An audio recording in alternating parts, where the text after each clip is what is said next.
2024च्या निवडणुका ज्यावेळेला झाल्या त्यावेळेला ज्या निवडणुकांची जी मतदारांची यादी होती ती मी यादीचा काही छोटासा तपशील मी फक्त आपल्यासमोर मी वाचून दाखवणार आहे. याच्याबद्दल तुम्हाला साधारणपणे मला असं वाटतं पत्रकार बोलले नाहीत मध्ये तर बरं होईल. आपण कॅमेरामन जरा शांत राहिलं तर बरं होईल, कारण आपलं कॅमेऱ्यातलं सगळं टिपतंय, परत आपण पण बोलताय. 2024च्या अगोदरची जी यादी आहे त्याच्यामध्ये फक्त मी काही नावं फक्त आपल्यासमोर मी वाचून दाखवतो, म्हणजे साधारणपणे यादीमध्ये काय प्रकारचा घोळ आहे हा आपल्याला आणि महाराष्ट्राला लक्षात येईल. मतदारसंघ 160 कांदिवली पूर्व, नाव धनश्री कदम, वडिलांचे नाव दीपक कदम, वय वर्ष 23. आता वडिलांचे डिटेल्स. नाव दीपक रघुनाथ कदम, वडिलांचे नाव रघुनाथ कदम, वय 117. मतदारसंघ 161 चारकोप, नाव नंदिनी महेंद्र चव्हाण, वडिलांचे नाव महेंद्र चव्हाण, वय वर्ष 124.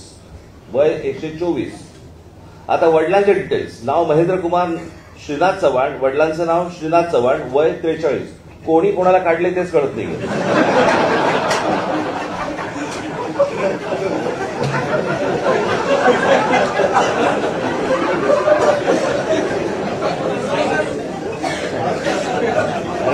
विषय गंभीर आहे.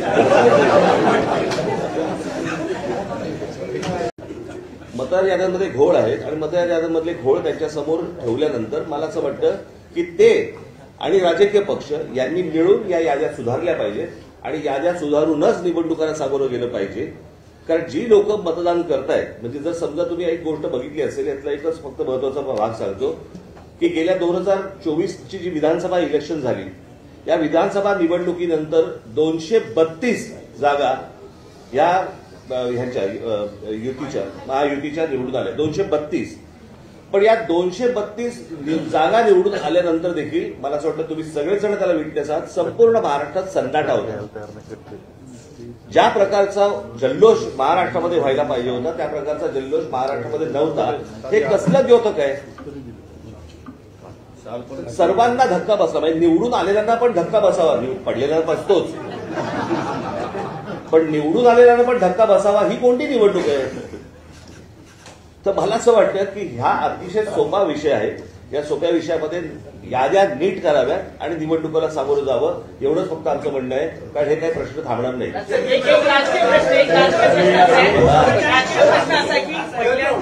निवडणूक आयोगाच्या निवेदनात तुम्ही महाविकास आघाडी बरोबर दिसतात, तर मला असं वाटतं मी 2017ला पण दिसलो होतो.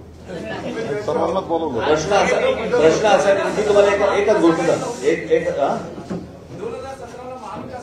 ते असेल किंवा नसेल तो विषय नाहीये. प्रश्न असा आहे की या सगळ्या याच्यामध्ये एक गोष्ट लक्षात घ्या, आता निवडणूक होणार कशी होणार हे महत्वाचं आहे.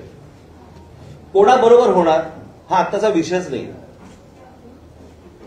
आणि ही तुमच्या जर लक्षात असेल कदाचित त्यावेळेस पत्रकार परिषदेला जर समजा तुम्ही असाल तर 2017ला पण मी हेच बोलत होतो.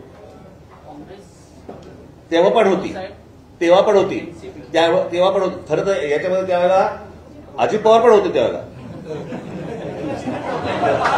यायला पाहिजे होतं आज, आणि त्यावेळेला ते तावाने बोलत पण होते, ते सांगत पण होते त्या सगळ्या गोष्टी.